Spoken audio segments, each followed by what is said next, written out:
For subtitles, please click here on your screen. आज मैं अपनी माँ के लिए गा रही हूँ, सिर्फ उनके लिए। तीनों गज़ल बहुत बेहतरीन थी। तीनों हीरोइन के लिए मैंने गाया। आपको मुझसे गिला होता ना। अरे गज़ल में उन्होंने भी ऐसा वेस्टर्न बीट डाल दिया, वो अच्छा नहीं लगता। तबला ढोलक नॉर्मल जो होता है। सबक ऐसा पढ़ा दिया तूने।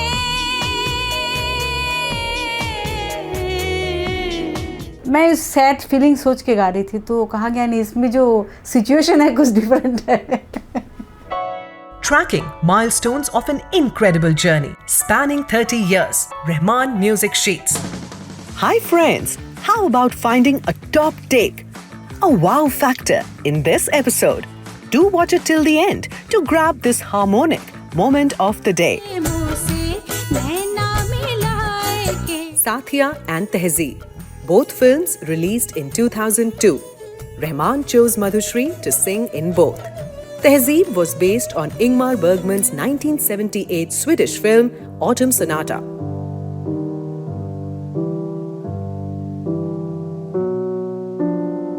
Story of a classical pianist and her neglected daughter. Autumn Sonata was nominated in 2 categories for Oscars. Vilken fruktansvärd kombination av känslor och förvirring. Tehzeeb reoriented the storyline around the turbulent relationship between a playback singer and her daughter. Rahman took the lyrics from bygone era and spiced them with music for MTV generation. Madhushri sang 3 songs for Tehzeeb.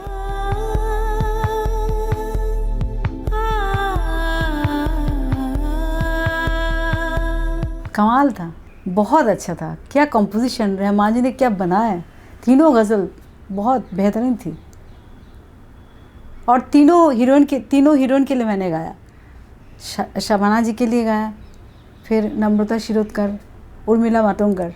तो ये मेरे लिए सचमुच एक dreams come true. Ma'am न शिकवा होता इस सॉन्ग में एक लाइन विजय सिन्हा ने गाई थी, जो उर्मिला मातोंडकर पर पिक्चराइज हुई। एम आई राइट? आपको मुझसे गिला होता। और बाकी का गाना जो शबाना जी पर पिक्चराइज हुआ वो आपने गाया था। 21वीं सदी में ये बहुत ही अलग तरीके का गाना था। कैसे बना ये गाना? गाना सिर्फ सुर और ताल से नहीं बनता बच्चे, उसे दिल से महसूस करो, तब जाके लफ्जों में सुरों का दिल धड़कता है। बहुत अच्छा इंटरेस्टिंग कहानी है, क्योंकि खालिद मोहम्मद साहब तो एक जर्नलिस्ट थे, तो उनका इन्वॉल्वमेंट पूरी तरह से उनका इन्वॉल्वमेंट था। वो वहाँ पर बैठे रहते थे और गाना सिलेक्ट किया उन्होंने। इसमें 3 गज़ल थी, जिसमें एक दाग, एक मोमिन और एक जावेद अख्तर साहब की। तो कौन सा शेर कौन सा गाने में क्या होगा वो डिस्कस करते थे रहमान जी के साथ, मुझे समझाते थे मीनिंग, और पूरी तरह से इन्वॉल्वमेंट थे। आप ऐसे गाइए, आप ऐसा करिए। और मैं सच कहूँ, रहमान जी के पास ही मेरा जो प्लेबैक सिंगिंग का जो एक्सपीरियंस है, वहाँ पर गाते गाते मुझे हुआ। इससे पहले तो मैं कभी प्लेबैक किया नहीं था, क्लासिकल सिंगर थी ना, मैं सुनती थी हिंदी सॉन्ग्स, बिल्कुल ही मालूम नहीं था। तो रहमान जी के स्टूडियो में ऐसा एक्सपेरिमेंट और ऐसा गाते गाते मैंने प्लेबैक सिंगिंग सीखी और बहुत अच्छा लगा। जावेद साहब थे, मुझे याद है एक गाना था, आपको मुझसे गिला होता न शिकवा होता, आपको मुझसे गिला होता न शिकवा होता। ये जो मैं गा रही थी तो मैं थोड़ा हाई पिच में लिया था। मैं कहा मेरा आवाज़ थोड़ा हाई पिच में है, तो रहमान जी कहा ना थोड़ा लो पिच में अच्छा लगेगा। तो मैंने कहा रहमान जी थोड़ा हाई पिच में करूँ।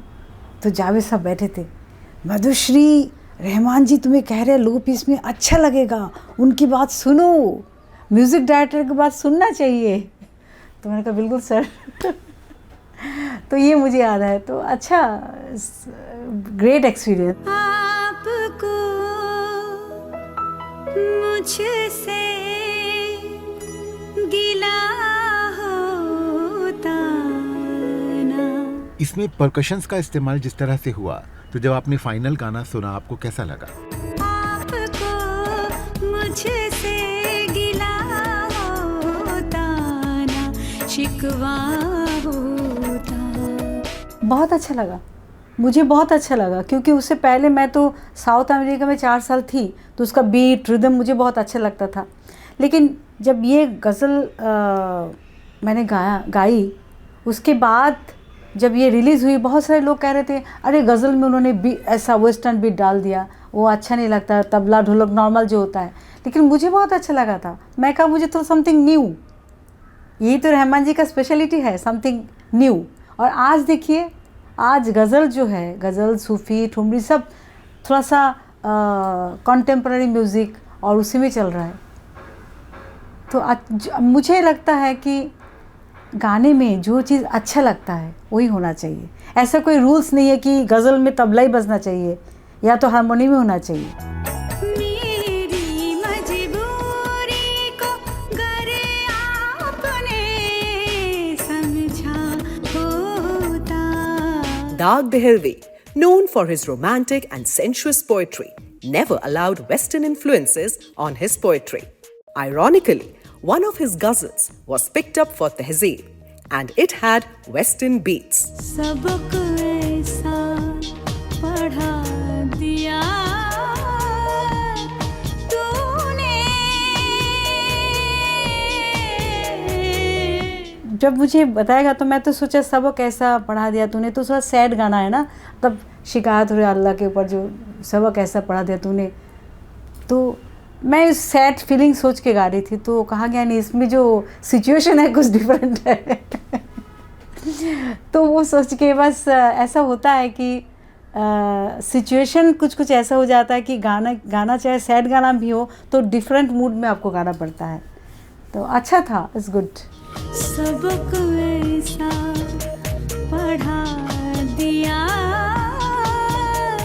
तूने। उस गाने में थोड़ा सा टाइम तो लगा था मुझे, क्योंकि ये गज़ल जो है उसको वेस्टर्न बीट में बैठाने के लिए थोड़ा सा टाइम लग गया था। लेकिन जब when it came out, it sounds beautiful. It sounds beautiful. दिल से सब कुछ भुला दिया तूने। मिस्टर रहमान ने तहजीब में गज़ल गायकी को एक बिल्कुल नए अंदाज में पेश किया। तो क्या जावेद अख्तर साहब और खालिद मोहम्मद जी उनसे सहमत थे? क्या आपके सामने कोई डिस्कशंस हुए? देखिए, रहमान जी ने एक नया अंदाज़ दिया इस गज़ल में, और खालिद मोहम्मद जी इसमें सहमत थे, और जावेद साहब भी, क्योंकि नया चीज़ था। जब सुनाया सब लोग को पहले लगा पता नहीं कैसे होगा, लेकिन जब सुनाया उन्होंने तो सबको अच्छा लगा। और वही बात है, म्यूज़िक में जो अच्छा लगता है वही ठीक रहता है।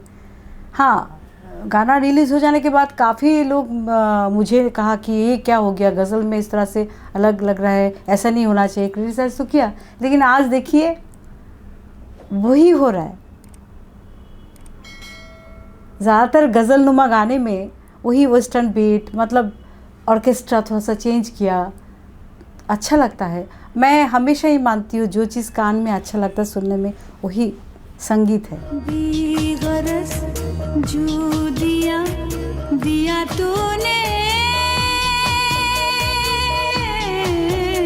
Madhushri, born in Kolkata, completed her masters in music from Rabindra Bharati University, located at the Tagore family home, Joda Sanko Thakur Badi. She excelled in Thumri and Khayal Gayaki. Ma'am, जब आप music सीखते हैं तो वो एक तरह का रियाज होता है, और जब आप प्रोफेशनली गाने लगते हैं तो अपनी आवाज़ को तराशने के लिए रियाज करते हैं। क्या ये दोनों रियाज, इनमें कोई फ़र्क होता है? बहुत फ़र्क है। देखिए, मैं पहले आपको कह चुकी, मैं एक क्लासिकल सिंगर थी, तो मेरे डैडी मुझे बहुत प्रैक्टिस कराते थे। जब मैं छोटी थी 6-6 घंटा मुझे प्रैक्टिस कराते थे, और मैं प्रैक्टिस करते करते मेरा गला बैठ जाता था, घिस जाता था। तो मैं कहती थी मुझे इतना प्रैक्टिस क्यों कराते हैं आप? तो उन्होंने कहा कि बहुत अच्छा कहा कि देखो अभी जो प्रैक्टिस कर रही हो ना, ये तुम्हारा आगे काम आएगा, ये तैयारी के टाइम है, एक बार गला बैठ ठीक हो जाएगा तो कभी ख़राब नहीं होगा। उस वक्त मैं बहुत प्रैक्टिस करती थी, लेकिन इस वक्त जो है ये जो तैयारी हो गया है उसको मैं मेंटेन करती हूँ। और classical singing and playback singing में बहुत फ़र्क है। क्लासिकल में हम खुले आवाज़ में गाते हैं, गम के तान करते जैसे और प्लेबैक सिंगिंग में हम फाइन वॉइस में गाते हैं, हीरोइन के सोच के गाते हैं, उस सिचुएशन के सोच के गाते हैं। तो दोनों प्रैक्टिस में काफ़ी अंतर है, तो उस हिसाब से प्रैक्टिस करती हूँ। लेकिन मैं क्लासिकल रोज़ प्रैक्टिस, आज भी मैं क्लासिकल रोज़ प्रैक्टिस करती हूँ। और मेरे साथ एक और अच्छी बात ये है कि मैं जब साउथ अमेरिका गई थी तो मैंने वेस्टर्न भी सीखा, तो ये प्लेबैक सिंगिंग में मेरा बहुत फ़ायदा हुआ इसका, क्योंकि क्लासिकल प्लस वेस्टर्न दोनों का जो कॉम्बिनेशन है, मैं जब प्लेबैक सिंगिंग करती हूँ तब उसको दोनों को इस्तेमाल करती हूँ, तो इसीलिए लोग कहते हैं, अच्छा कहते हैं।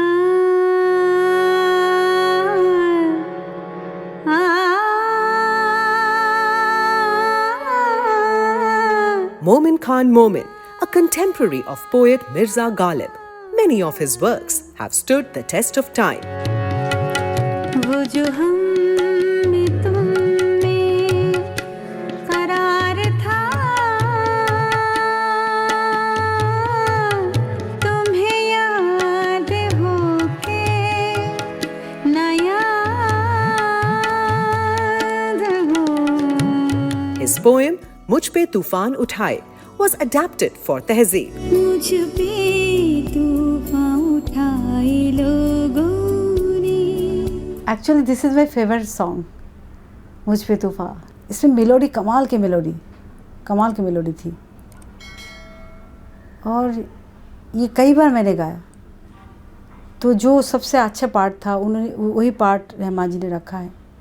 कई बार मैंने गाया, रहमान जी उसमें क्या सिर्फ पियानो बजाया उन्होंने और उस पर कंपोज किया और कहा तो आप गाइए, तो मैंने गाया, कई बार गाया। फिर बाद में उन्होंने बीट उसमें ऐड किया और अच्छा से मिक्स किया, ब्यूटीफुल। मुफ्त बैठे बिठाए लोगों ने। कितने दिन लगे रिकॉर्डिंग में? मैं करीब 4-5 दिन थी चेन्नई में। तो क्या पूरी रात आप लोग रिकॉर्डिंग करते थे? रोज़ाना रात को 8-9 बजे हम लोग चले जाते स्टूडियो में, बस वहाँ पर रात भर गाना होता था, रिकॉर्डिंग, फिर दिन में जाके सो जाना होटल में, फिर शाम को आना, एक पार्ट कर लिया, अच्छा नहीं हुआ तो सेकंड दिन किया, ऐसा करते करते 4-5 दिन लग गया था।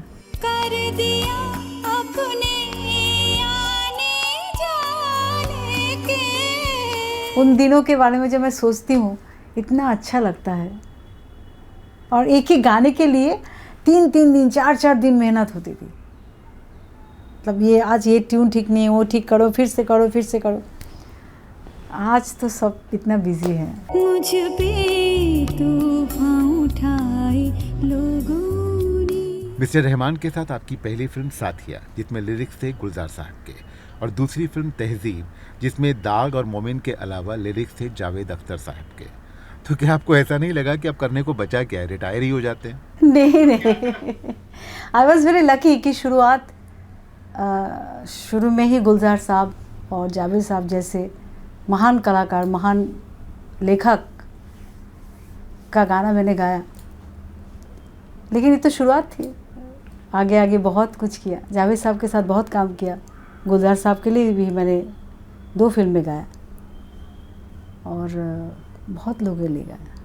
महबूब इतना अच्छा लिखते हैं, इरशाद कामिल, प्रसून जोशी, सब अच्छे राइटर, मुझे राइटर बहुत अच्छे मिले। आई एम ब्लेस्ड उस हिसाब से। पल पल है भारी वो विपता है आई। The voice behind many chartbusters by Rahman. Madhushri will continue in our next episode. Stay with us. Rahman जी कहा ना थोड़ा लो पिच में अच्छा लगेगा, तो मैंने कहा रहमान जी थोड़ा हाई पिच में करूँ, तो जावेद साहब बैठे थे, मधुश्री रहमान जी तुम्हें कह रहे लो पिच में अच्छा लगेगा, उनकी बात सुनो, म्यूज़िक डायरेक्टर की बात सुनना चाहिए। तो मैंने कहा बिल्कुल sir. Do you agree that this indeed was the moment of the day? Is your choice different? Whatever your mind says, write it in the comments section below. We will be waiting. मुझ पे तूफान उठाए लोगों Subscribe to our YouTube channel, press the bell icon and stay entertained.